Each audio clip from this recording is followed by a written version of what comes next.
Do you ever lack motivation? Maybe you have writer's block or something? Let me see if I can help you out with that.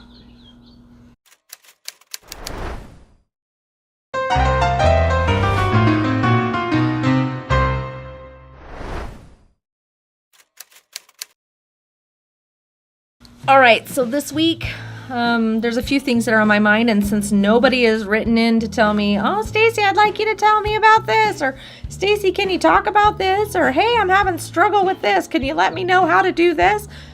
Since none of you people have done that, I'm going to go ahead and go off and tell you a little bit about what's going on with me and my work. So this week, a couple things. One thing, I went to the Writers Conference here in Idaho, and it was fabulous. Totally inspired. There was a bit of a controversy, but it basically had something to do with an agent kind of making everybody in the room feel like there was no point in even pitching to an agent. It really kind of discouraged a lot of people in the room, editors and writers, and she was really good at, making us all feel really stupid. I will tell you that we all came out of it for the better in the end.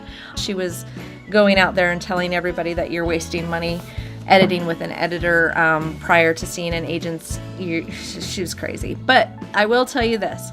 She makes a good point. Make sure that you're hiring an editor that's going to add quality to your book and not take away from it. Also, make sure that you talk to an editor and hire an editor that isn't going to be a waste of money, because I frankly believe that a lot of them are. Make sure that you pick an editor that is knowledgeable in copyright infringement. Make sure that they're knowledgeable in your genre and the market that you are writing to. Make sure that they understand and are willing to do research for your book, and all those little things that people think that isn't the job of an editor, or they say that editors just are grammar Nazis. No, editors do all this other stuff too. So if you're not hiring an editor that does all this other stuff, then you're not getting the best value for your dollar. So pay attention. That's all I'm going to say about that.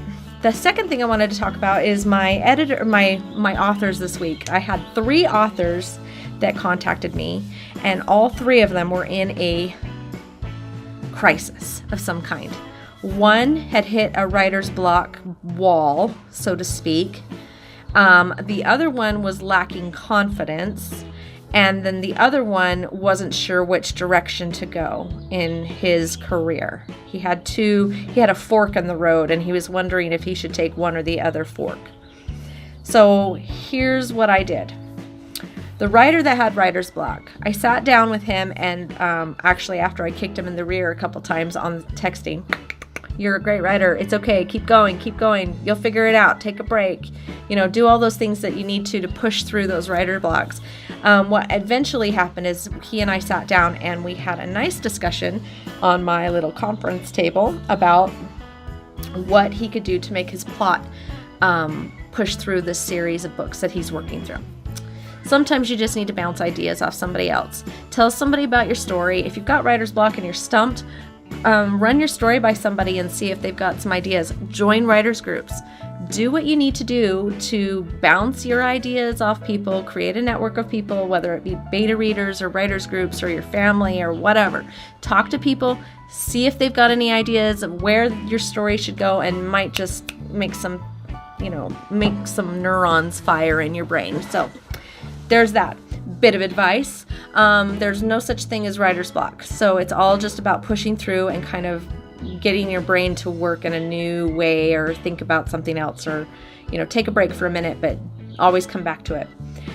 Second author, he was dealing with his confidence level. Now, as an editor for my particular authors, I work partly as a book coach. And so when an author calls me and they're lacking confidence, guess what I get to do?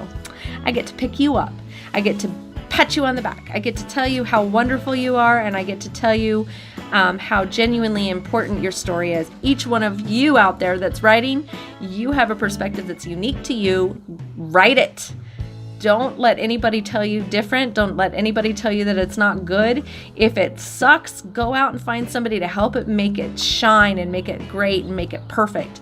Don't give up. Don't ever give up on your idea about being a writer. And then the third writer, he had a fork in the road and didn't know which way to go. So that writer, we decided to go both ways. He had the opportunity to make a movie, or he had the opportunity to start a comedy, comedy tour or something, I guess he's working on. But why not do both? I mean, why can't he do both? Seriously, people, if you've got a decision that's before you, don't think that it's an either or situation. Do both. If you have to put one on hold for a minute while you focus on one, okay, I get that. Pick the one that is most interesting to you, but don't shelf an idea because you think that you can only do one. You don't have to just do one thing. If you're writing books and you also want to write a screenplay, why not do both? If you're writing books and you want to work as a writer, you can do both. In fact, I recommend that you do both. You better have a job to support your writing because not everybody's novel is going to be a J.K. Rowling hit. So make sure that you got a day job. Make sure you're writing. So those are my advice tips for you this week on red ink. If you like my videos, like and subscribe. Again, comment below. Let me know what you'd like me to teach you in these videos. Red ink gets published every month, and I'm happy to tell you where to go and how to get there.